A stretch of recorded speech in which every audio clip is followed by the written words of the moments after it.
చాలా జాగ్రత్తగానండి. ఎవరైతే లోకాన్ని స్నేహిస్తున్నాడో వారిని అంటున్నాడు వ్యభిచారిణులారా. ఏంటి వ్యభిచారులారా అంటే వాట్ డస్ ఇట్ మీన్? దాని అర్థం ఏంటి?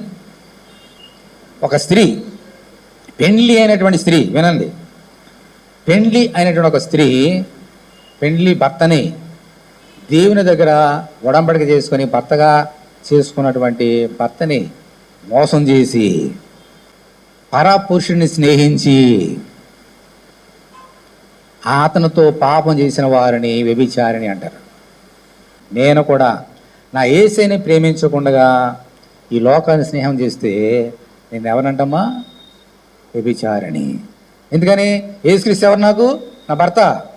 నేనేమని? ఆయన పెండ్లి కుమార్తె. నేను. మన సంఘం ఉంది. సంఘం అంటే ఏమిటి? పెండ్లి భార్య. మన పెండ్లి కుమారుడు ఎవరు? యేసుక్రీస్తు. ఆ యేసుని ప్రేమించడం మానేసి ఈ లోకాన్ని ప్రేమిస్తున్నానంటే నేను ఎవరు మరి దేవుని దృష్టికి? వ్యభిచారిణి.